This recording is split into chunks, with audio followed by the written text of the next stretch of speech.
अस्सलाम वालेकुम गाइस। काफ़ी दिन हो गए ने व्लॉग बनाते तो अज मेरा एक दिल किया कि मैं तुहानू ना व्लॉग दे विच अपनी लव स्टोरी सुनावां। ट्रू लव स्टोरी यानी राणा शहजाद दी ट्रू लव स्टोरी। तो मैनू 28 साल हो गए ने। 96 दे विच मेरा विआह होया सी ते मैं लव मैरिज की सी, यानी पसंद दे नाल।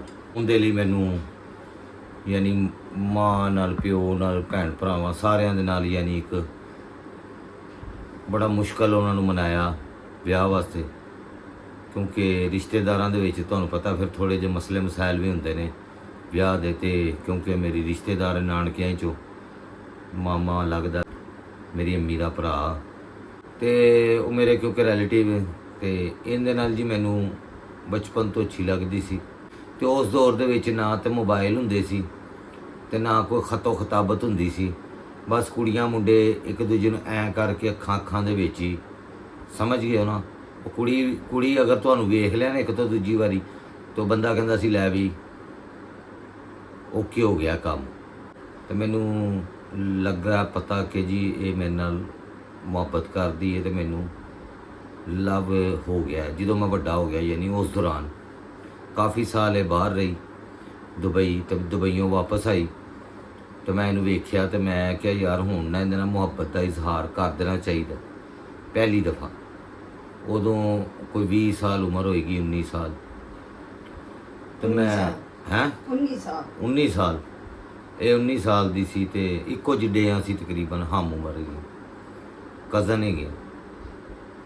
मैं इन्हूं उदों पहली दफ़ा जिंदगी दे विच ना, क्योंकि असी लव यू तो कहा ही नहीं किसी नूं ना कदी। उस दौर दे विच ਉਂਝ ही बंदा डरदा हैगा सी। अजकल तो बड़ा एडवांस दौर हैगा। तो मैं इन्हूं पहली बारी जिंदगी दे विच ना इन्हूं मैं पुछया, साडे घर आई मैं पुछया भी मैं तेनों पसंद करना, तेनों पता है ना? कहंदी आहो। तो मैं क्या मैं तेरे नाल विआह करना चाहना तो मैं अपने घरदियां नाल गल करां जे ते तू विआह करेगी मेरे नाल ना। तो इन्हें फटाफट ही हाँ कर दी। हाँ तो करनी नहीं सी मैं कोई पागल सा मैं इनकार कर दी। वो मैं हुणे इहनूं पुछी है हाँ, तो मैं क्या तुहानूं भी मैं सुना दवां, क्योंकि ये इंकशाफ मैनू यानी कोई 27-28 साल बाद होया। 96 मेरा विआह होया सी ते हुण किन्ने साल हो गए ने? 96 ते 4 2000 यानी 4 साल हो 28 साल हो गए ने जी विआह नूं। ते हुण अज पहली बारी इंकशाफ इन्हें कीता मेरे नाल। जो मैंने कहा मैं वीडियो बनानी व्लॉग दी ते तू लव स्टोरी सुनानी कि तेनू मेरे नाल किवें मुहब्बत हुई, तू मेरे नाल विआह क्यों कीता। वो फिर इन्हें मैनू दस्सिया जी कि किवें इनू मेरे नाल मुहब्बत हुई ते की वजह सी मेरे नाल विआह करन दी। ये जरा सुन लो तुसी भी एक बारी इहदे कोलों जुबानी कि इन्हें विआह क्यों कीता मेरे नाल लव मैरिज। दसो ਵਿਆਹ ਕਿਉਂ ਕੀਤਾ? ਕਿਉਂਕਿ ਦੇਖੋ ਹਰ ਦੌਰ ਦੇ ਵਿੱਚ ਰਿਸ਼ਤੇ ਮਿਲਨੇ ਬਹੁਤ ਮੁਸ਼ਕਿਲ ਹੁੰਦੇ ਸਨ। ਤੁਸੀਂ ਇੱਕ ਅੱਛੇ ਲੜਕੇ ਸੋ, ਮੈਨੂੰ ਸਮਝ ਆਈ ਕਿ ਸਾਰੇ ਲੋਕ ਤੁਹਾਡੀ ਤਾਰੀਫਾਂ ਕਰਦੇ ਸਨ। ਸਪੈਸ਼ਲੀ ਮੇਰੀ ਅੰਮੀ ਤੁਹਾਡੇ ਤੋਂ ਬਹੁਤ ਇੰਪ੍ਰੈਸ ਸਨ ਕਿ ਬੱਚਾ ਬਹੁਤ ਮਿਹਨਤੀ ਹੈ, ਬਹੁਤ ਅੱਛਾ ਵੇ। ਨਾਲੇ ਬਚਪਨ ਸਾਡਾ ਨਾਲ ਗੁਜ਼ਰਿਆ, ਹਰ ਚੀਜ਼ ਮੇਰੀ ਦੇਖੀ ਵਾਲੀ ਸੀ। ਇੰਨਾ ਸ਼ੌਕ ਤੇ ਮੈਂ ਰੱਖਦੀ ਸਾਂ ਨਾ ਕਿ ਇਹ ਅੱਛਾ ਹਸਬੈਂਡ ਸਾਬਿਤ ਹੋਏਗਾ। ਦੂਸਰਾ ਹੈ ਕਿ ਉਸ ਦੌਰ ਦੇ ਵਿੱਚ ਮੇਕਅਪ ਕਰਨ ਨਹੀਂ ਦਿੱਤਾ ਜਾਂਦਾ ਸੀ, ਕਿਹਾ ਜਾਂਦਾ ਸੀ ਜੀ ਸ਼ਾਦੀ ਹੋਏਗੀ ਤੇ ਮੇਕਅਪ ਕਰਨਾ। तो ऑब्वियसली फिर मैं क्या मैं शादी कर ਲਾਂ तो मैं मेकअप भी करना पेगा। मैं आसानी ना अच्छे कपड़े भी बहुत प्यारे प्यारे पावांगी और मैनू लिपस्टिक भी मैं लगावांगी। और सब तो मज़ेदार गल है कि टैलीफोन मैं उठा लवांगी। मैंने कोई रोकेगा नहीं कि तू टैलीफोन नहीं उठाना। तुहानूं याद है उदों टैलीफोन टीवी लॉन्च दे विच पिया हुंदा सी PTCL दा, तो कोई उठाण भी नहीं दिंदा सी। ਕਹਿੰਦੇ ਸਨ ਨਹੀਂ ਕੁਆਰੀ ਕੁੜੀਆਂ ਨੇ ਨਹੀਂ ਫੋਨ ਚੁੱਕਣਾ। ਤੇ ਹੁਣ ਤੇ ਮੈਂ ਹੈਰਾਨ ਆ ਮਾਂ ਪਿਓ ਖੁਦ ਇਹਦੇ ਕਿਹੜੇ ਕੋਈ ਅਮਰੀਕਾ ਤੋਂ ਜਾਂ ਇੰਗਲੈਂਡ ਤੋਂ ਕੋਈ ਫੋਨ ਆਉਂਦੇ ਸੀ ਜਾਂ ਕੋਈ ਟੈਲੀਫੋਨ ਆਪਰੇਟਰ ਸੀ। ਉਹ ਸਾਦੇ ਦੌਰ ਕਿਹੜਾ ਸ਼ੌਕ ਸੀ ਫੋਨ ਚੁੱਕਣ ਦਾ? ਸਾਦਾ ਦੌਰ ਸੀ, ਇੱਕ ਨਵੀਂ ਇਨਵੈਂਸ਼ਨ ਸੀ। ਅੱਛਾ ਲੱਗਦਾ ਸੀ ਕਿ ਮਤਲਬ ਇਹ ਟੈਲੀਫੋਨ ਹੈ ਨਾ, ਅਸੀਂ ਉਠਾਈਏ ਔਰ ਹੈਲੋ ਕਰੀਏ। ਯਾਨੀ PTC ਹੁਣ ਦੇਖੋ ਹੁਣ ਤੇ ਕਿੰਨੇ ਚੈਨਲਸ ਨੇ। ਲੋ ਜੀ ਗਾਇਜ਼ ਉਦੋਂ ਸਿਰਫ ਗੱਲਾਂ ਗੱਲਾਂ ਸੁਣ ਰਹੇ ਜੀ। ਸਾਡੀ ਇੰਟਰਟੇਨਮੈਂਟ ਸਿਰਫ ਫਕਤ ਇੱਕ ਡਰਾਮਾ ਹੁੰਦਾ ਸੀ ਜਾਂ ਸਵੇਰ ਦਾ ਇੱਕ ਸ਼ੋਅ ਹੁੰਦਾ ਸੀ ਜਿਹੜਾ ਹੁੰਦਾ ਸੀ ਮੁਸਤਨਸਰ ਹੁਸੈਨ ਤਾੜਾ ਸਾਹਿਬ ਦਾ। ਉਹ ਤੂੰ ਅਗਲੀਆਂ ਕਹਾਣੀਆਂ ਨਾ ਸੁਣਾ, ਤੂੰ ਇਹ ਦੱਸ ਤੂੰ ਰਾਣੇ ਨਾਲ ਕੀਤਾ ਕੀ? ਡਰਾਣੇ ਨਾ ਹਾਦਸਾ ਹੀ ਕੀਤਾ, ਬਸ ਇਸੇ ਸ਼ੌਕ ਨਾਲ ਹੀ ਕੀਤਾ ਕਿ ਮੈਂ ਅੱਛੇ ਕੱਪੜੇ ਪਾਵਾਂਗੀ। ਇਹਨੂੰ ਚੂੜੀਆਂ ਬਾਹਰ ਪਾ, ਮੈਂ ਕਿਹਾ ਚੂੜੀਆਂ ਮੁੰਡਾ ਪਾ। ਬਾਹਰ ਬਹੁਤ ਫਿਰਦਾ ਵੇ, ਇਹਦਾ ਕੰਮ ਹੀ ਐ ਵੇ ਕਿ ਇਹਨੇ ਸ਼ਹਿਰ ਸ਼ਹਿਰ ਫਿਰਨਾ ਹੈ, ਤੇ ਮੈਨੂੰ ਫਿਰਨ ਦਾ ਸ਼ੌਕ ਸੀ, ਤੇ ਮੈਂ ਕਿਹਾ ਚਲੋ ਬਈ ਇਹਦੇ ਨਾਲ ਹੀ ਸ਼ਾਦੀ ਕਰਾਂ, ਮੈਂ ਮੌਜਾਂ ਮਾਰਾਂਗੀ, ਕਦੀ ਇਸ ਸ਼ਹਿਰ ਕਦੀ ਉਸ ਸ਼ਹਿਰ।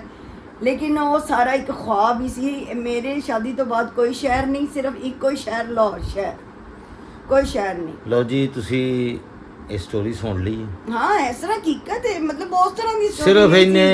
ਇਹਨੂੰ ਚਾਹੀਦਾ ਸੀ ਕਵਾਰਾਗਰਦ ਬੰਦਾ ਜਿਹੜਾ ਲੈ ਕੇ ਇਹਨੂੰ ਫਿਰਦਾ ਰਵੇ। ਆਬਵੀਅਸਲੀ ਮਤਲਬ ਉਸ ਦੌਰ ਦੇ ਵਿੱਚ ਕਿਤੇ ਮੈਂ ਔਰਤਾਂ ਨੂੰ, ਕੁੜੀਆਂ ਨੂੰ ਇਜਾਜ਼ਤ ਹੁੰਦੀ ਸੀ ਕਿ ਤੁਸੀਂ ਮੈਂ ਬਾਜ਼ਾਰਾਂ 'ਚ ਫਿਰੋ ਜਾਂ ਮਾਵਾਂ ਦੇ ਨਾਲ, ਇਹ ਤੇ ਮਾਵਾਂ ਲਈ ਜਾਂਦੀਆਂ ਹੀ ਨਹੀਂ, ਸਾਨੂੰ ਕਹਿੰਦੀਆਂ ਘਰ ਰਹੋ, ਜ਼ਰੂਰਤ ਹੀ ਨਹੀਂ ਹੈ। ਸਾਡਾ ਜਿਸ ਦੌਰ 'ਚ ਵਿਆਹ ਹੋਇਆ ਸੀ ਨਾ 96 ਦੇ ਵਿੱਚ, ਉਦੋਂ ਥੋੜਾ ਜਿਹਾ ਸਖਤ ਮਾਹੌਲ ਸੀ।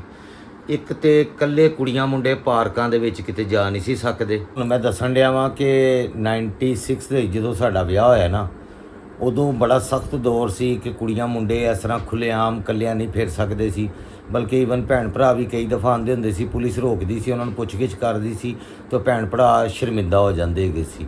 ਤੇ ਸਾਡੀ ਜਦੋਂ ਸ਼ਾਦੀ ਹੋਈ ਹੈ, ਸਾਡੀ ਉਮਰ 19-20 ਸਾਲ, ਅਸੀਂ ਬਹੁਤ ਛੋਟੇ ਲੱਗਨੇ ਸਾਂ। ਹੁਣ ਵੀ ਆਪਣੀ ਏਜ ਤੋਂ ਅਸੀਂ ਥੋੜ੍ਹੇ ਛੋਟੇ ਹੀ ਲੱਗਨੇ ਆ, ਉਦੋਂ ਤੇ ਬਹੁਤ ਹੀ ਛੋਟੇ ਲੱਗਨੇ ਸਾਂ। ਅਸੀਂ ਸ਼ਾਦੀ ਤੋਂ ਕੋਈ 2-3 ਦਿਨ ਬਾਅਦ ਨਾ ਇਹਨੇ ਕਿਹਾ ਜੀ ਮੈਂ ਆਈਸਕ੍ਰੀਮ ਖਾਣੀ। ਨਵੰਬਰ ਦੇ ਵਿੱਚ ਸਾਡੀ ਸ਼ਾਦੀ ਹੋਈ ਸੀ, 29 ਨਵੰਬਰ ਨੂੰ, ਤੇ 2-3 ਦਿਨ ਬਾਅਦ ਅਸੀਂ ਲਿਬਰਟੀ ਨਾ ਇਹਨੇ ਕਿਹਾ ਜੀ ਆਈਸਕ੍ਰੀਮ ਖਾਣੀ ਮੈਂ। ਤੇ ਉਦੋਂ ਹਰ ਗਲੀ ਚੌਕ ਦੇ ਵਿੱਚ ਆਈਸਕ੍ਰੀਮ ਵਾਲੀਆਂ ਦੁਕਾਨਾਂ ਲਾਹੌਰ ਦੇ ਵਿੱਚ ਨਹੀਂ ਸਨ, ਠੀਕ ਹੈ, ਅੱਛੀਆਂ ਜਿਹੜੀਆਂ ਦੁਕਾਨਾਂ ਸਨ ਨਾ ਉਹ ਯਾਨੀ ਮਾਲ ਰੋਡ ਤੇ ਲਿਬਰਟੀ ਇਸ ਤਰ੍ਹਾਂ ਦੀਆਂ ਜਗ੍ਹਾ ਦੇ ਉੱਤੇ ਅੱਛੀਆਂ ਪਾਰਲਰਸ ਬਣੇ ਹੁੰਦੇ ਸਨ। ਤੇ ਇਹਨੇ ਕਿਹਾ ਜੀ ਅੱਛੀ ਮੈਨੂੰ ਆਈਸਕ੍ਰੀਮ ਖਵਾਓ। ਤੇ ਸਰਦੀ ਸੀ, ਨਵੰਬਰ ਦਾ ਮਹੀਨਾ, ਯਾਨੀ ਐਂਡ ਦਸੰਬਰ ਸਟਾਰਟ ਹੋ ਗਿਆ ਸੀ, ਤੇ ਅਸੀਂ ਗਏ ਲਿਬਰਟੀ ਤੇ ਅਸੀਂ ਆਈਸਕ੍ਰੀਮ ਖਾਧੀ ਤੇ ਕੋਈ 9 ਕੁ ਵੱਜ ਗਏ ਸੀ, ਰਾਤ ਕਾਫੀ ਹੋ ਗਈ ਸੀ। ਉਦੋਂ ਰਿਕਸ਼ੇ, ਟੈਕਸੀਆਂ, ਉਬਰ ਇੰਨਾ ਆਮ ਨਹੀਂ ਸੀ, ਸਿਰਫ ਰਿਕਸ਼ੇ ਹੁੰਦੇ ਸੀ ਜਾਂ 1 ਨੰਬਰ ਵੈਗਨ ਚੱਲਦੀ ਹੁੰਦੀ ਸੀ ਲਿਬਰਟੀ ਤੋਂ ਕਲਮਾ ਚੌਕ ਵਾਲਾ ਆਉਂਦੀ ਸੀ। ਤੇ ਅਸੀਂ ਉੱਥੇ ਖੜੇ ਸਟਾਪ ਤੇ ਪੁਲਿਸ ਦੀ ਗੱਡੀ ਆ ਗਈ। ਉਹ ਕਹਿੰਦੇ ਜੀ ਇਹ ਕੁੜੀ ਨੂੰ ਕਿੱਥੋਂ ਭਜਾ ਕੇ ਲਿਆਇਆ। ਤੇ ਅਸੀਂ ਘਬਰਾ ਗਏ। ਉਹ ਫਿਰ 1-2 ਬੰਦੇ ਸਨ ਕੋਲ, ਬਜ਼ੁਰਗ ਖਲੋਤੇ ਸਨ, ਉਹਨਾਂ ਕਿਹਾ ਯਾਰ ਇਸ ਤਰ੍ਹਾਂ ਨਾ ਕਰੋ, ਬੱਚੇ ਵਿਚਾਰੇ ਸਹਿਮ ਗਏ ਨੇ, ਡਰ ਗਏ ਨੇ, ਤਾਂ ਤੁਸੀਂ ਇੰਜ ਕਰੋ ਕਿ ਇਹਨਾਂ ਦੇ ਘਰਦਿਆਂ ਨੂੰ ਫੋਨ ਕਰਕੇ ਬੁਲਾ ਲਓ। ਤੇ ਉਦੋਂ ਫੋਨ ਵੀ ਆਮ ਨਹੀਂ ਸੀ ਹੁੰਦੇ, ਉਦੋਂ ਮੋਬਾਈਲ ਤੇ ਹੁੰਦੇ ਨਹੀਂ ਸੀ, ਤੇ ਜਿੱਥੇ ਅਸੀਂ ਰਹਿੰਦੇ ਪਏ ਸਾਂ ਉੱਥੇ PTCL ਫੋਨ ਵੀ ਨਹੀਂ ਸੀਗਾ ਉਦੋਂ, ਠੀਕ ਹੈ। ਤੇ ਅਸੀਂ ਫਿਰ ਉਹਨਾਂ ਨੂੰ ਬੜਾ ਰਿਕੁਐਸਟ ਕੀਤੀ ਕਿ ਮੇਰੀ ਬੀਵੀ ਹੈ। ਉਹ ਕਹਿੰਦੇ ਨਹੀਂ ਜੀ ਤੂੰ ਪਿੰਡੋਂ ਕਿਧਰੋਂ ਭਜਾ ਕੇ ਲਿਆਇਆ ਮੈਂ। ਅਸੀਂ ਯਾਨੀ ਤਿਆਰ ਸ਼ਹਿਰ ਹੋਏ ਸੀ।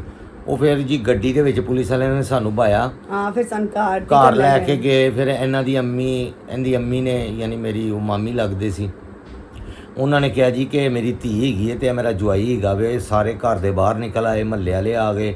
ਉਹ ਫਿਰ ਸਾਡੀ ਉੱਥੋਂ ਜਾਨ ਛੁੱਟੀ। ਉਹਦੇ ਬਾਅਦ ਯਕੀਨ ਕਰੋ ਕਿ ਅਸੀਂ ਸ਼ਾਮ ਦੇ ਟਾਈਮ ਤੇ ਬਿਲਕੁਲ ਹੀ ਨਹੀਂ ਸੀ ਨਿਕਲਦੇ ਹੁੰਦੇ, ਡਰਦੇ ਮਾਰੀ। ਇਹ ਕਸਮੀਆਂ ਗੱਲ ਹੈ, ਬਿਲਕੁਲ ਹਕੀਕਤ ਦਾ ਵਾਕਿਆ, ਮੈਂ ਤੁਹਾਨੂੰ ਇੱਕ ਕਸਮ ਖਾ ਕੇ ਦੱਸ ਰਿਹਾ। ਬਿਲਕੁਲ ਅਸੀਂ ਇੱਕ ਦਫਾ ਮਿਆਂ ਹਸਪਤਾਲ ਗਏ, ਇੱਕ ਦਫਾ ਸਰਵਿਸ ਹਸਪੀਟਲ ਰਾਤ ਨੂੰ ਗਏ। ਉਦੋਂ ਸਾਡੇ ਕੋਲ ਨਿਕਾਹਨਾਮਾ ਜੇਬ ਵਿੱਚ ਆਇਆ ਸੀ, ਕਿਉਂਕਿ ਜਦੋਂ ਰਜਿਸਟਰਡ ਹੋ ਗਿਆ ਨਾ ਨਿਕਾਹਨਾਮਾ, ਉਦੋਂ ਫਿਰ ਮੈਂ ਨਿਕਾਹਨਾਮਾ ਆਪਣੀ ਜੇਬ ਵਿੱਚ ਰੱਖਿਆ। ਕੋਈ 2 ਯਾਨੀ 3-4 ਸਾਲ ਬਾਅਦ ਮੇਰੀ ਬੇਟੀ ਪੈਦਾ ਹੋਈ, ਸ਼ਾਦੀ ਤੋਂ ਕਾਫੀ ਲੇਟ। ਉਸ ਤੋਂ ਬਾਅਦ ਅਸੀਂ ਨਿਕਾਹਨਾਮਾ ਜੇਬ ਵਿੱਚ ਰੱਖਣਾ ਛੱਡਿਆ, ਵਰਨਾ ਪੁਲਿਸ ਦੇ ਡਰ ਦੀ ਵਜ੍ਹਾ ਤੋਂ ਮੈਂ ਨਿਕਾਹਨਾਮਾ ਜੇਬ ਵਿੱਚ ਹੀ ਰੱਖਣਾ ਹੁੰਦਾ ਸਾਂ। ਇੱਕ ਦਫਾ ਸਰਵਿਸ ਅਸੀਂ ਉੱਥੇ ਰੇਸ ਕੋਰਸ ਪਾਰਕ ਗਏ, ਉੱਥੇ ਸਾਨੂੰ ਪੁਲਿਸ ਨੇ ਫੜ ਲਿਆ। ਉਦੋਂ ਕੁੜੀ ਮੁੰਡਾ ਪਾਰਕਾਂ ਦੇ ਵਿੱਚ ਜਾਂ ਸਿਨੇਮੇ 'ਚ ਜਾਂ ਕਿਧਰੇ ਵੀ ਰਾਤ ਨੂੰ ਨਜ਼ਰ ਆਉਂਦੇ ਸੀ ਤੇ ਉਹਨਾਂ ਨੂੰ ਫੜ ਲੈਂਦੇ ਹੁੰਦੇ ਸ਼ਾਮ ਨੂੰ। ਤੇ ਇਹ ਤੇ ਸ਼ੁਕਰ ਹੈਗਾ ਕਿ ਮੁਸ਼ਰਫ ਸਾਹਿਬ ਦੇ ਦੌਰ ਦੇ ਵਿੱਚ ਇੱਕ ਵਾਕਿਆ ਹੋਇਆ ਕਿ ਉਹ ਕੁੜੀ ਮੁੰਡਾ ਯਾਨੀ ਸ਼ਾਦੀशुदा ਸਨ ਜਾਂ ਮਤਲਬ ਕੋਈ ਇਸ ਤਰ੍ਹਾਂ ਸੀ, ਉਹਨਾਂ ਨਾਲ ਫੜ ਕੇ ਕੁਛ ਇਸ ਤਰ੍ਹਾਂ ਦਾ ਵਾਕਿਆ ਹੋਇਆ, ਬੜਾ ਖਬਰਾਂ ਦੇ ਵਿੱਚ ਵੀ ਆਇਆ। ਫਿਰ ਉਸ ਤੋਂ ਬਾਅਦ ਮੁਸ਼ਰਫ ਸਾਹਿਬ ਨੇ ਜਿਹੜਾ ਪਾਬੰਦੀ ਲਾਤੀ ਕਿ ਅੱਜ ਤੋਂ ਬਾਅਦ ਪੁਲਿਸ ਵਾਲੇ ਕਿਸੇ ਵੀ ਕੁੜੀ ਮੁੰਡੇ ਨੂੰ ਇਕੱਲਿਆਂ ਜਾਂਦੇ ਹੋਏ ਰੋਕ ਕੇ ਨਹੀਂ ਪੁੱਛਣਗੇ, ਨਾ ਉਹਨਾਂ ਨੂੰ ਤੰਗ ਕਰਨਗੇ, ਕਿਉਂਕਿ ਉਹ ਵਾਕਈ ਇਸ ਤਰ੍ਹਾਂ ਦਾ ਕੁਝ ਹੋਇਆ ਸੀ। ਮੈਨੂੰ ਹੁਣ ਐਗਜ਼ੈਕਟ ਮੈਂ ਉਹਦੇ ਹਰਫ ਨਹੀਂ ਦੱਸ ਸਕਦਾ, ਉਹ ਬੜਾ ਬਹੁਤ ਪੁਰਾਣਾ ਵਾਕਿਆ, ਲੇਕਿਨ ਉਦੋਂ ਬੜਾ ਰੋਲਾ ਪਿਆ ਸੀ ਤੇ ਉਹਨਾਂ ਨੇ ਫਿਰ ਰੋਕ ਦਿੱਤਾ। ਲੇਕਿਨ ਉਸ ਤੋਂ ਬਾਅਦ ਸਾਡੀ ਬੇਟੀ ਪੈਦਾ ਹੋ ਗਈ ਸੀ, ਅਸੀਂ ਫਿਰ ਨਿਕਾਹਨਾਮਾ ਜਿੰਨੀ ਦੇਰ ਤੱਕ ਨਹੀਂ ਪੈਦਾ ਹੋਈ ਸੀ ਆਪਣੀ ਜੇਬ ਵਿੱਚ ਰੱਖਿਆ। ਤੇ ਇਹ ਸਾਰੀ ਚੱਕਰ, ਉਹ ਐਡਾ ਮਾਸੂਮ ਔਰ ਭੋਲਾ ਦੌਰ ਹੈਗਾ ਸੀ। ਜਿਹੜੇ ਲੋਕ ਉਸ ਦੌਰ ਦੇ ਨੇ ਉਹਨਾਂ ਨੂੰ ਪਤਾ ਕਿ ਉਸ ਦੌਰ ਦੇ ਵਿੱਚ ਇਸ ਤਰ੍ਹਾਂ ਅੱਜ ਕੱਲ੍ਹ ਜਿਵੇਂ ਕੁੜੀਆਂ ਮੁੰਡੇ ਫਿਰਦੇ ਨੇ ਕਾਲਜਾਂ ਯੂਨੀਵਰਸਿਟੀਆਂ ਦੇ ਜਾਂ ਜੋ ਵੀ, ਉਸ ਦੌਰ 'ਚ ਨਹੀਂ ਸੀ ਇਸ ਤਰ੍ਹਾਂ ਹੁੰਦਾ। ਤੇ ਬਹੁਤ ਅੱਛਾ ਦੌਰ ਹੈਗਾ ਸੀ, ਸਾਦਾ ਦੌਰ ਸੀ ਨਾ, ਯਾਨੀ ਉਸ ਦੌਰ ਦੇ ਵਿੱਚ ਬੜੇ ਸਾਦੇ ਲੋਕ ਸਨ, ਇੰਨਾ ਨਹੀਂ ਮਤਲਬ ਮੀਡੀਆ ਨਹੀਂ ਸੀ ਨਾ, ਸਿੰਪਲ ਐਜ਼ ਦੀ ਮੀਡੀਆ ਨਹੀਂ ਸੀ। ਮੈਂ ਆਪਣੀ ਮੈਨੂੰ ਦੱਸੋ, ਮੈਂ ਆਪਣੀ ਅੰਮੀ ਦੇ ਨਾਲ ਮੈਂ ਆਪਣਾ ਲਹਿੰਗਾ ਮੈਂ ਲੈਣ ਗਈ ਸਾਂ, ਉਹ ਮੈਂ ਹੀ ਗਿਆ ਸਾਂ। ਅੰਮੀ ਦੇ ਨਾਲ। ਤੇ ਜਿਸ ਬੱਚੀ ਨੂੰ ਇਹ ਨਹੀਂ ਪਤਾ ਕਿ ਉਹਦਾ ਲਹਿੰਗਾ ਕਿਹੜੇ ਕਲਰ ਦਾ ਆ ਰਿਹਾ, ਉਹਦਾ ਮੇਕਅਪ ਕਿੱਥੇ ਹੋ ਰਿਹਾ, ਸੋਚੋ ਉਹ ਕਿੰਨਾ ਇਨੋਸੈਂਟ ਦੌਰ ਸੀ ਔਰ ਕਿੰਨਾ ਪਿਓਰ ਦੌਰ ਸੀ। ਹੁਣ ਦੀਆਂ ਕੁੜੀਆਂ ਤੇ ਉਸ ਦੌਰ 'ਚ ਵੀ ਕੁਝ ਲੋਕ ਚਲਾਕ ਹੁਸ਼ਿਆਰ ਸਨ, ਇਹ ਨਹੀਂ ਕਿ ਹੋਣਗੇ, ਬਿਲਕੁਲ ਹੀ, ਲੇਕਿਨ ਜ਼ਿਆਦਾਤਰ ਉਹ ਦੌਰ ਨਾ ਸਾਦਾ ਸੀ। 96 ਵਰੀਆਂ ਜਿਹੜੀਆਂ ਨੇ ਸੱਸਾਂ ਹੀ ਖਰੀਦਦੀਆਂ ਸਨ, ਜੇਜ਼ ਮਾਵਾਂ ਹੀ ਖਰੀਦਦੀਆਂ ਸਨ, ਕੁੜੀਆਂ ਦੀ ਕੋਈ ਇਨਵੋਲਵਮੈਂਟ ਨਹੀਂ ਸੀ। ਹੁਣ ਤੇ ਹੁੰਦੀਆਂ ਬੱਚੀਆਂ ਪਹਿਲੇ ਔਰ planning ਤੁਸੀਂ ਕਰ ਤੇ ਦਿੰਦੀਆਂ ਸਾਡੇ ਇਹ ਜਿਸ ਦਿਨ ਮਾਈਓ ਬੈਠੀ ਸੀ ਨਾ, ਮੈਂ ਉਹਦਾ ਥੋੜਾ ਜਿਹਾ ਵਿੱਚ ਕਲਿੱਪ ਕੋਸ਼ਿਸ਼ ਕਰਾਂਗਾ ਕਿ ਐਡ ਕਰਦਾ। ਤੁਸੀਂ ਉਹ ਸ਼ਕਲ ਵੇਖਣਾ ਕਿ ਵੀ ਇਹ ਦੁਲਹਨ ਦੀ ਸ਼ਕਲ ਹੈ, ਯਾਨੀ ਕਿ ਐਡਾ ਕੁ ਸਾਦਾ ਦੌਰ ਕਿ ਕੁੜੀ ਨੂੰ ਮਾਈਓ ਮਹਿੰਦੀ ਦੇ ਉੱਤੇ ਲਿਪਸਟਿਕ ਲਾਉਣ ਦੀ ਇਜਾਜ਼ਤ ਨਹੀਂ, ਤੇ ਅੱਜ ਕੱਲ ਬਿਊਟੀ ਪਾਰਲਰ ਤੋਂ ਤਿਆਰ ਹੋ ਕੇ ਆਉਂਦੀਆਂ ਨੇ ਮਾਈਓ ਲਈ। ਮਾਈਓ ਉਦੋਂ ਮਹਿੰਦੀ ਕਹਿੰਦੀਆਂ ਸੀ ਕੁੜੀ ਸਿਰਫ ਵਿਆਹ ਵਾਲੇ ਦਿਨ, ਬਰਾਤ ਵਾਲੇ ਦਿਨ ਤਿਆਰ ਹੋਵੇ ਤਾਂ ਕਿ ਉਹਨੂੰ ਰੂਪ ਚੜੇ। ਇਸ ਤਰ੍ਹਾਂ ਹੀ ਹੈ। ਤੇ ਮੁੰਡੇ ਦਾੜੀ ਵਧਾਈ ਰੱਖਦੇ ਸਨ, ਉਹ ਜੰਜ ਜਿਸ ਦਿਨ ਹੁੰਦੀ ਸੀ ਉਸ ਦਿਨ ਸ਼ੇਵ ਕਰਾਉਂਦੇ ਸੀ ਹਾਂਜੀ ਤਾਂ ਕਿ ਮੁੰਡੇ ਨੂੰ ਰੰਗ। ਅੱਜ ਕੱਲ ਮੁੰਡਾ 10 ਦਿਨ ਪਹਿਲੇ ਹੀ ਬਿਊਟੀ ਪਾਰਲਰ ਤੋਂ ਟੈਟੀਕਿਊ, ਪੈਟੀਕਿਊ, ਮੈਟੀਕਿਊ ਤੇ ਸੋਸ਼ਲ ਫੇਸ਼ੀਅਲ ਕਰਾਉਂਦੇ ਨੇ। ਸਾਰਾ ਕੁਝ ਕਰਾਉਂਦੇ ਤੇ ਮੈਂ ਨੇ। ਕਸਮ ਖੁਦਾ ਦੀ ਆਪਣੇ ਘਰ ਆਪਣੇ ਹੱਥ ਦੇ ਨਾਲ ਆਪਣੀ ਸ਼ੇਵ ਕੀਤੀ ਸੀ। ਨਾ ਸਾਨੂੰ ਪਤਾ ਸੀ 25-20 ਰੁਪਏ ਮੈਂ ਕਟਿੰਗ ਦੇ ਦਿੱਤੇ ਸੀ ਕਿ 15 ਰੁਪਏ, ਮੈਨੂੰ ਹੁਣ ਯਾਦ ਨਹੀਂ, 15 ਕੁ ਰੁਪਏ ਦਿੱਤੇ ਸੀ ਉਦੋਂ ਹਾਂਜੀ, ਕਟਿੰਗ ਦੇ। ਉਸ ਦੌਰ 'ਚ 15 ਰੁਪਏ 'ਚ ਲਾੜਾ ਤਿਆਰ ਹੋ ਗਿਆ ਸੀ ਜਨਾਬ। ਤੇ ਅੱਜ ਕੱਲ ਕਰੋੜਾਂ ਲੱਖਾਂ ਲੱਗਦੇ ਨੇ ਵਿਆਹਾਂ ਦੇ ਉੱਤੇ, ਤੇ ਯਕੀਨ ਮੰਨੋ ਵੇਸਟਿੰਗ ਆਫ ਮਨੀ ਇਹ ਬਹੁਤ ਜ਼ਿਆਦਾ। ਉਹ ਸ਼ਾਦੀ ਦੀ ਮੂਵੀ ਜਿਹੜੀ ਸੀ ਉਹ ਮੇਰੇ ਦੋਸਤ ਨੇ ਬਣਾਤੀ ਸੀ ਵੀਡੀਓ, ਕਿਉਂਕਿ ਮੈਂ ਬਚਪਨ ਤੋਂ ਲੋਕਾਂ ਦੇ ਘਰਾਂ 'ਚ ਜਾ ਕੇ ਨਾ ਵੀਡੀਓ ਬਣਾਉਣ ਦਾ ਕੰਮ ਕਰਨਾ ਸੀ ਆਪਣੇ ਦੋਸਤ ਦੀ ਦੁਕਾਨ ਦੇ ਉੱਤੇ ਨਾ, ਸ਼ਾਦੀਆਂ ਵਿਆਹਾਂ ਦੇ। ਉਦੋਂ ਇਸ ਤਰ੍ਹਾਂ ਵੀਡੀਓ ਲੋਕੀ ਬਣਵਾਉਂਦੇ ਹੁੰਦੇ ਸੀ। ਅੱਜ ਕੱਲ ਤੇ ਹਰ ਬੰਦੇ ਕੋਲ ਆਈਫੋਨ ਤੇ ਦੂਜੇ ਬੜੇ ਬੜੇ ਮਹਿੰਗੇ ਕੈਮਰੇ ਨੇ, ਉਹ ਆਪ ਹੀ ਬਣਾ ਲੈਂਦੇ ਨੇ। ਲੇਕਿਨ ਹੁਣ ਵੀ ਜਿਹੜੇ ਫੋਟੋਗ੍ਰਾਫਰ ਜਾਂ ਅੱਛੇ ਵੀਡੀਓ ਬਣਾਉਣ ਵਾਲੇ ਨੇ ਲੱਖਾਂ ਰੁਪਏ ਲੈਂਦੇ ਨੇ। ਸਾਡੀ ਤੇ ਉਹ ਵੀਡੀਓ ਬਣ ਗਈ ਸੀ 200-250 ਰੁਪਏ ਦੇ ਵਿੱਚ, ਕਿਉਂਕਿ ਸਿਰਫ ਕੇਸੜ ਦੇ ਪੈਸੇ ਲੱਗੇ ਸੀ। ਤੇ ਉਹ ਦੋਸਤ ਮੇਰਾ ਹੈਗਾ ਸੀ ਜਿਹਦੇ ਨਾਲ ਮੈਂ ਕੰਮ ਕਰਨਾ ਸੀ ਵੀਡੀਓ ਬਣਾਉਣ ਦਾ, ਤੇ ਇਹਨੇ ਵਿਆਹ ਸਿਰਫ ਇਸ ਚੱਕਰ 'ਚ ਹੀ ਕੀਤਾ। ਅੱਜ ਮੈਨੂੰ ਪਤਾ ਲੱਗਾ ਇੱਕ ਤੈਨੂੰ ਫਿਰਨ ਦਾ ਸ਼ੌਕ ਸੀ। ਜਦੋਂ ਦਾ ਮੇਰਾ ਵਿਆਹ ਹੋਇਆ ਨਾ, ਇਹ ਮੇਰੇ ਨਾਲ ਫਿਰਦੀ ਪਈ ਹੈ ਲਾਹੌਰ ਦੇ ਵਿੱਚ। ਅਲਹਮਦੁਲਿਲਾ। ਇਹਨੇ ਕਦੀ ਮੈਨੂੰ ਇਕੱਲਿਆਂ ਦਹੀਂ ਨਹੀਂ ਲੈਣ ਜਾਣ ਦਿੱਤਾ, ਇਹ ਮੇਰੇ ਨਾਲ ਹੀ ਜਾਂਦੀ ਰਾਤੀ। ਬਿਲਕੁਲ ਜਾਣੀ ਆ। ਸਬਜ਼ੀ ਲੈਣੀ ਹੋਵੇ, ਕਿਧਰੇ ਜਾਣਾ ਹੋਵੇ, ਇਹਨੇ ਮੈਨੂੰ ਆਦਤ ਹੀ ਨਹੀਂ ਰਹਿਣ ਦਿੱਤੀ ਕਿ ਮੈਂ ਇਕੱਲਾ ਕਿਧਰੇ ਜਾਵਾਂ। ਹੁਣ ਮੈਂ ਇਕੱਲਾ ਕਿਤੇ ਜਾਵਾਂ ਤਾਂ ਮੈਨੂੰ ਇੰਜ ਲੱਗਦਾ ਜਿਵੇਂ ਮੈਂ ਕੋਈ ਚੀਜ਼ ਭੁੱਲ ਗਿਆ ਵਾਂ, ਮੈਨੂੰ ਇੰਜ ਅਜੀਬ ਜਿਹਾ ਹੀ ਲੱਗਦਾ। ਤੇ ਇਹਨੇ ਇਸੇ ਵਿਆਹ 'ਚ ਹੀ ਚੱਕਰ ਕੀਤਾ ਕਿ ਜੀ ਚਲੋ ਮੈਂ ਚੂੜੀਆਂ ਪਾ ਲਾਂਗੀ, ਲਿਪਸਟਿਕ ਲਾਉਣ ਤੋਂ ਕੋਈ ਨਹੀਂ ਰੋਕੇਗਾ ਮੈਨੂੰ, ਮੇਕਅਪ ਕਰਨ ਤੋਂ ਨਹੀਂ ਰੋਕੇਗਾ, ਇਹ ਕੱਪੜੇ ਪਾਉਣ ਤੋਂ ਨਹੀਂ ਕੋਈ ਰੋਕੇਗਾ, ਫਿਰ ਮੈਂ ਫਿਰਾਂ ਟੁਰਾਂਗੀ, ਰਿਸ਼ਤੇਦਾਰਾਂ ਨੂੰ ਮਿਲਾਂਗੀ। ਮਤਲਬ ਉਹ ਇੰਨੀਆਂ ਮਾਸੂਮ ਉਦੋਂ ਕੋਈ ਕੁੜੀਆਂ ਹੁੰਦੀਆਂ ਸੀ ਸ਼ਾਇਦ ਕਿ ਉਹ ਵਿਆਹ ਯਾਨੀ ਸਿਰਫ ਇਸ ਲਈ ਕਰਦੀਆਂ ਸੀ ਕਿ ਉਹ ਆਜ਼ਾਦ ਹੋ ਜਾਣ। ਹਾਂ ਤੇ ਸਹੀ ਹੈ ਨਾ, ਸਾਨੂੰ ਤੇ ਅੱਲਾ ਮਾਫ ਕਰੇ, ਸੁਰਮਾ ਪਾਉਣ ਦੀ ਇਜਾਜ਼ਤ ਨਹੀਂ ਹੁਣ ਇੱਕ ਮੇਰੀ ਇੱਕ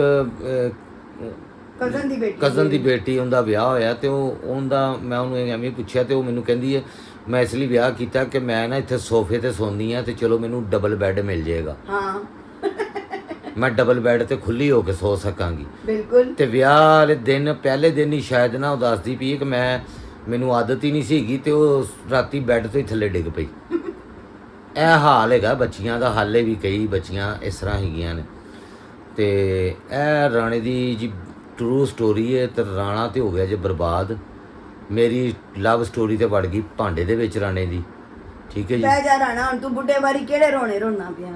ਹੁਣ ਤੁਸੀਂ ਆਪ ਹਿਸਾਬ ਲਾ ਲਓ। ਯਕੀਨ ਮੰਨੋ ਮੈਨੂੰ ਅੱਜ ਬੜਾ ਹੀ ਦੁੱਖ ਹੋਇਆ ਕਿ ਮੈਂ ਕਿੱਥੇ ਆਪਣੀ ਜ਼ਿੰਦਗੀ ਟੱਕਰਾਂ ਮਾਰਦਾ ਰਿਹਾ। ਅੱਲਾ ਦੀ ਸ਼ਾਨ ਹੈ। ਤੇ ਉਹਨੂੰ ਆਖਿਆ ਵੀ ਦੱਸ ਮੈਨੂੰ ਤੈਨੂੰ ਮੇਰੇ ਨਾਲ ਮੁਹੱਬਤ ਕਿਵੇਂ ਹੋਈ, ਤੇ ਉਹ ਕਹਿੰਦੀ ਮੁਹੱਬਤ ਵਾਲੀ ਕਿਹੜੀ ਗੱਲ ਇਹਦੇ 'ਚ, ਸਿਰਫ ਇਸੇ ਚੱਕਰ 'ਚ ਕਿ ਮੈਂ ਚੂੜੀਆਂ ਪਾ ਲਾਂ, ਮੇਕਅਪ ਕਰ ਲਵਾਂ। ਅਸਲ ਕਹਾਣੀ ਤੇ ਪਿੱਛੇ ਐ ਹੀ ਸੀ ਤੇਰੇ ਵੱਲੋਂ। ਜ਼ਾਹਿਰੀ ਗੱਲ ਇਹ ਲਵ ਲੂ ਵਾਲਾ ਚੱਕਰ ਕੋਈ ਨਹੀਂ ਸੀਗਾ ਜਿਹੜਾ ਯਾਰ ਦੇਖੋ ਨਾ ਅੱਜ ਕੱਲ ਜਿਹੜੇ ਲਵ ਹੁੰਦੇ ਅੱਜ ਕੱਲ ਤੇ ਲਵ ਤੇ ਸਿਰਫ ਮੋਬਾਈਲਾਂ ਤੇ ਹੁੰਦੇ ਨੇ ਤੇ ਮੋਬਾਈਲਾਂ ਤੇ ਹੀ ਖਤਮ ਹੋ ਜਾਂਦੇ। ਇਹ ਲਵ ਨਹੀਂ ਹੁੰਦੇ, ਅਟਰੈਕਸ਼ਨ ਹੈ ਬਸ। Just it is called only attraction. Breaking ਉਹ ਕੀ ਕਹਿੰਦੇ ਨੇ, ਬ੍ਰੇਕਅਪ ਉਹ ਮਿੰਟ 'ਚ ਤੇ ਬ੍ਰੇਕਅਪ ਹੋ ਜਾਂਦਾ। ਅੱਜ ਕੱਲ ਜੀ ਫੋਨਾਂ ਤੇ ਹੀ ਉਹ ਬ੍ਰੇਕਅਪ ਹੋ ਜਾਂਦੇ ਨੇ, ਫੋਨਾਂ ਤੇ ਹੀ ਯਾਨੀ ਉਹ ਲਵ ਥੋੜੀ ਅੱਲਾ ਮੀਆਂ ਮਾਫ ਕਰੇ ਕੋਈ। ਉਹ ਦੌਰ ਬੜਾ ਚੰਗਾ ਦੌਰ ਹੈਗਾ ਸੀ, ਸਾਦਾ ਸੀ ਔਰ ਸਾਫ। ਉਹ ਸਾਡੀ ਸਾਦਗੀ ਨਾਲ ਹੀ ਬਿਲਕੁਲ ਸ਼ਾਦੀ ਹੋਈ ਹੈ। ਨਾ ਕੋਈ ਮੈਂ ਤਾਂ ਤੇਲ ਮਹਿੰਦੀ ਵੀ ਨਹੀਂ ਕੀਤੀ ਆਪਣੇ, ਤੇ ਨਾ ਮੇਰਾ ਕੁਮਾਈਓ ਹੋਇਆ। ਇਹਨੇ ਕੀਤਾ ਸੀ। ਲੇਕਿਨ ਉਹ ਤੁਸੀਂ ਵੀਡੀਓ ਅਗਰ ਵੇਖ ਲਓ ਤੇ ਤੁਸੀਂ ਤੋਬਾ ਹੀ ਕਰੋਗੇ। ਤੁਸੀਂ ਕਹੋਗੇ ਤੋਬਾ, ਇਹ ਵਿਆਹ ਦੀ ਵੀਡੀਓ ਇਹੋ ਜਿਹਾ ਯਾਨੀ ਮਹਿੰਦੀ ਜਾਂ ਮਾਈਓ ਕਿ ਨਾ ਕੁੜੀ ਨੂੰ ਕੋਈ ਸੁਰਖੀ ਨਾ ਪਾਊਡਰ, ਤੇ ਉਹ ਬਸ ਹਾਲ ਹੀ ਬੁਰੇ ਹੋਏ ਪਏ ਸੀ, ਹਸ਼ਰ ਨਸ਼ਰ। ਤੇ ਇਹੋ ਜਿਹੇ ਵਿਆਹ ਹੁੰਦੇ ਸੀ। ਤੇਲ ਲਾ ਦਿੰਦੇ ਸਨ ਨਾ ਸਿਰ 'ਚ ਬਈ। ਹਾਂ ਲੇਕਿਨ ਤੇ ਚਲੋ ਜੀ ਖੁਸ਼ ਰਹੋ। ਅੱਜ ਦੇ ਵਲੋਗ ਹੀ ਸਿਰਫ ਮੈਂ ਇੰਨਾ ਕੁ ਸੁਣਾਉਣਾ ਸੀ ਕਿ ਰਾਣੇ ਦੀ ਬਰਬਾਦੀ ਕਿਵੇਂ ਸਟਾਰਟ ਹੋਈ, ਲਵ ਸਟੋਰੀ। ਇਹ ਰਾਣੇ ਤੇ ਤਰਸ ਖਾ ਲੈ ਫਿਰ ਕੋਈ, ਰਾਣੇ ਦੀ ਬਰਬਾਦੀ। ਹੁਣ ਕੀ ਤਰਸ ਖਾਣਾ, ਹੁਣ ਮੇਰੀਆਂ ਕਬਰ 'ਚ ਲੱਤਾਂ ਨੇ, ਉਹ ਤਰਸ ਖਾ ਵੀ ਲਏਗੀ ਤਾਂ ਕੀ ਹੋਣਾ। ਹਾਂ ਲੋ ਜੀ ਰਾਣੇ ਨੂੰ ਹੁਣ ਦਿਓ ਜੀ ਇਜਾਜ਼ਤ, ਅਗਲੇ ਵਲੋਗ ਦੇ ਵਿੱਚ ਤੁਹਾਡੇ ਨਾਲ ਮਿਲਨੇ ਆ। ਬਹੁਤ ਖੁਸ਼ ਰਹੋ। ਅੱਲਾਹ ਪਾਕ ਤੁਹਾਨੂੰ ਸਾਰਿਆਂ ਨੂੰ ਰਿਜ਼ਕ ਦੀ ਬਰਕਤ ਦੇਵੇ, ਅੱਲਾਹ ਪਾਕ ਤੁਹਾਨੂੰ ਸਿਹਤ ਤੰਦਰੁਸਤੀ ਦੇਵੇ, ਅੱਲਾਹ ਪਾਕ ਤੁਹਾਡੇ ਬੱਚਿਆਂ ਨੂੰ ਪੜ੍ਹਾਈਆਂ 'ਚ ਕਾਮਯਾਬੀਆਂ ਦੇਵੇ, ਤੁਹਾਡੇ ਰਿਜ਼ਕ ਦੇ 'ਚ ਬਰਕਤ ਹੋਵੇ, ਤੁਹਾਡੇ ਬੱਚਿਆਂ ਦੇ ਅੱਲਾਹ ਪਾਕ ਨਸੀਬ ਅੱਛੇ ਕਰੇ, ਸਾਰੀਆਂ ਧੀਆਂ ਦੇ ਅੱਲਾਹ। ਜਿਹੜੇ ਬੇਔਲਾਦ ਨੇ ਅੱਲਾਹ ਪਾਕ ਉਹਨਾਂ ਨੂੰ ਸਾਹਿਬ ਔਲਾਦ ਕਰੇ, ਜਿਨ੍ਹਾਂ ਨੂੰ ਬੇਟਾ ਚਾਹੀਏ ਮੌਲਾ ਉਹਨਾਂ ਨੂੰ ਬੇਟਾ ਵੀ ਅਤਾ। ਜਿਹੜੇ ਬੇਘਰ ਨੇ ਅੱਲਾਹ ਪਾਕ ਉਹਨਾਂ ਨੂੰ ਆਪਣਾ ਘਰ ਦੇਵੇ, ਕਿਰਾਇਆਂ ਤੋਂ ਜਾਨ ਛੁੱਟੇ। ਤੇ ਮੈਨੂੰ ਵੀ ਦੁਆ ਕਰੋ ਕਿ ਅੱਲਾਹ ਪਾਕ ਚਾਹੇ ਛੋਟਾ ਜਿਹਾ ਦੇਵੇ ਲੇਕਿਨ ਆਪਣਾ ਘਰ ਦੇਵੇ ਜਿੱਥੇ ਮੈਂ ਆਜ਼ਾਦ ਹੋ ਕੇ ਤੁਹਾਡੇ ਨਾਲ ਵਲੋਗ ਬਣਾ ਕੇ ਗੱਲਾਂ ਬਾਤਾਂ ਕਰ ਸਕਾਂ। ਕਿਸੇ ਨੇ ਕਿਹਾ ਸੀ ਆਪਣੇ ਘਰ ਦਾ ਟਿਊਟੋਰੀਅਲ ਸਾਨੂੰ ਦਿਖਾਓ ਬਈ, ਸਾਡੇ ਕੋਲ ਇੱਕ ਕਮਰਾ ਹੀ ਹੈ, ਅਸੀਂ ਨਹੀਂ ਵਹਾ ਕੋਈ ਸਾਡਾ ਘਰ। ਚਲੋ ਤੁਹਾਨੂੰ ਆਪਣੇ ਘਰ ਦਾ ਵੀ ਵਿਖਾਵਾਂਗਾ ਪੂਰੇ ਦਾ, ਤੇ ਤੁਹਾਡੇ ਇਹ ਵੀ ਚਾਹ ਲਾ ਦਿਆਂਗਾ। ਉਹ ਕਮੈਂਟ ਦੇ ਵਿੱਚ ਬਹੁਤ ਸਾਰੇ ਲਿਖਦੇ ਨੇ ਜੀ ਆਪਣੇ ਇਸ ਕਮਰੇ ਦੇ ਇਲਾਵਾ ਹੋਰ ਵੀ ਕੁਝ ਵਿਖਾ ਦਿਆ ਕਰੋ, ਤੇ ਮੈਂ ਤੁਹਾਨੂੰ ਆਪਣੇ ਪੂਰੇ ਘਰ ਦੀ ਕੋਈ ਵਲੋਗ ਬਣਾ ਕੇ ਵਿਖਾਵਾਂਗਾ। ਤੇ ਬਸ ਦੁਆ ਕਰੋ ਮੈਨੂੰ ਆਪਣਾ ਘਰ ਅੱਲਾਹ ਪਾਕ ਦੇਵੇ ਆਪਣੇ ਖਜ਼ਾਨਿਆਂ 'ਚੋਂ। ਤੇ ਤੁਸੀਂ ਮੇਰੇ ਭੈਣਾਂ ਭਰਾ ਮੇਰਾ ਵਲੋਗ ਜਿਹੜਾ ਨਾ ਉਹਨੂੰ ਯਾਨੀ ਅੱਗੇ ਲੋਕਾਂ ਤੱਕ ਵੀ ਭੇਜਿਆ ਕਰੋ, ਤੇ ਆਪ ਵੀ ਸਬਸਕ੍ਰਾਈਬ ਕਰਿਆ ਕਰੋ ਮੇਰੇ ਚੈਨਲ ਨੂੰ। ਮਿਹਰਬਾਨੀ ਤੁਹਾਡੇ ਇੰਨੇ ਜੇ ਕਰਨ ਦੇ ਨਾਲ ਕੰਮ ਕੋਈ ਤੁਹਾਡਾ ਖਰਚਾ ਨਹੀਂ ਹੋਣਾ, ਸਿਰਫ ਇਹ ਕਿ ਸ਼ਾਇਦ ਸਾਡੀ ਜ਼ਿੰਦਗੀ ਬਦਲ ਜਾਏ, ਕਿਸੇ ਦਾ ਭਲਾ ਹੋ ਜਾਏ। ਇਹਦੇ 'ਚ ਅੱਲਾਹ ਤਾਲਾ ਉਸ ਬੰਦੇ ਦਾ ਵੀ ਭਲਾ ਕਰਦਾ ਜਿਹੜਾ ਕਿਸੇ ਦਾ ਭਲਾ ਸੋਚਦਾ। ਤੇ ਮੇਰੇ ਰਿਸ਼ਤੇਦਾਰ ਵੀ, ਉਹਨਾਂ ਲਈ ਵੀ ਦੁਆ ਕਰਿਆ ਕਰੋ ਕਿ ਅੱਲਾਹ ਪਾਕ ਉਹਨਾਂ ਨੂੰ ਵੀ ਰਿਜ਼ਕ ਦੀ ਬਰਕਤ ਦੇਵੇ। ਮੇਰੇ ਭੈਣਾਂ ਭਰਾ ਰਿਸ਼ਤੇਦਾਰ ਜੋ ਵੀ ਨੇ ਯਾਰ ਦੋਸਤ, ਤੁਸੀਂ ਸਾਰੇ ਖੁਸ਼ ਰਹੋ। ਮੇਰੇ ਜਿਹੜੇ ਵੇਖਣ ਵਾਲੇ ਉਹ ਅੱਜ ਦਾ ਵਲੌਗ ਲੰਬਾ ਹੋ ਗਿਆ ਤੇ ਉਹ ਆਪੀ ਉਹ ਕੱਟ ਦੇਣਗੇ, ਉਹਨਾਂ ਨੂੰ ਨਹੀਂ ਪਸੰਦ ਆਏਗਾ ਉਹ ਕੱਢ ਦੇਣਗੇ। ਤੇ ਤੁਹਾਡੇ ਲਈ ਬਹੁਤ ਸਾਰੀਆਂ ਦੁਆਵਾਂ ਨੇ। ਹੁਣ ਮੈਨੂੰ ਦਿਓ ਇਜਾਜ਼ਤ, ਅੱਲਾਹ ਹਾਫਿਜ਼।